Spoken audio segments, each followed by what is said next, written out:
இப்படியே ரசிக வெறி பிடிச்சி அலைஞ்சிட்டு இருந்தீங்கன்னு வச்சுக்கோங்க, கடைசியில் உங்களெல்லாம் குவாரண்டைன் ஜோன்ல தாண்டா தூக்கி போடணும். ஆக்சுவலாக சிஜேபியோட லீடர் அபிஜித் யார் அப்படிங்கிறது எல்லாருக்கும் தெரியும் இல்லையா?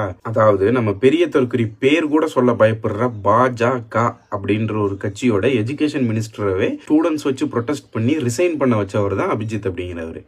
அவர் இப்போ என்ன சொல்லியிருக்கிறாரு அப்படின்னா, ஸ்டூடெண்ட் ப்ரொடெஸ்ட்ல நீங்கள் இப்படி தடுத்தீங்க அப்படின்னா தமிழ்நாட்டுக்கு நான் வர வேண்டி இருக்கும், விஜய் அவர்கள் ஜாக்கிரதையா இருங்க அப்படின்னு ஒரு விஷயத்த சொல்லியிருந்தாரு. அதோட கமெண்ட்ல போயிட்டு நம்ம அணில்கள் வந்து ஒரே கடி கீச்சு கீச்சு கீச்சுன்னு கத்தி கடிச்சு வச்சுட்டானுங்க. இப்போ அவர் அபிஜித் என்ன சொல்லியிருக்கிறாரு அப்படின்னா, இந்தியாவோட சிறந்த முதலமைச்சர்கள் யார் அப்படின்னு கேட்டதுக்கு தமிழ்நாட்டோட எம்.கே. ஸ்டாலினும் கேரளாவோட பினராயி விஜயனும் டெல்லியில கெஜ்ரிவாலும் நல்லா பெர்ஃபார்ம் பண்ற நல்ல ஆட்கள் அப்படின்னு சொல்லியிருக்கிறாரு. உடனே அணில்களுக்கெல்லாம் பதறி போச்சு. என்னடா இது, நம்ம தமிழ்நாட்டை காப்பாற்ற வந்த தேவ தூதன் நீங்க குத்துக்கல்லு மாதிரி உட்கார்ந்து இருக்கும் போது இவன் போய் எம்.கே. ஸ்டாலின் நல்ல முதலமைச்சருங்கிறானே அப்படின்னு சொல்லிட்டு கமெண்ட்ல போயிட்டு, நீ கைக்கூலி, நீ திமுக கிட்ட காசு வாங்கிட்ட, நீ திமுக கொத்தடிமை அப்படின்னு சொல்லி அவனை போய் திட்டிட்டு இருக்கிறானுங்க. இவனுங்க ஒரு ஃபேக் நெரேட்டிவ் கிரியேட் பண்ணி வச்சிருக்கானுங்களா. தமிழ்நாட்டில் இருக்கிற ஸ்டூடெண்ட்ஸு யங்ஸ்டர்ஸ் எல்லாருமே வந்து எங்களோட பெரிய தற்கொலைக்கு பின்னாடி தான் சப்போர்ட்ல இருக்காங்க, டிஎம்கேக்கு யாருமே சப்போர்ட் கிடையாது அப்படின்னு சொல்லி.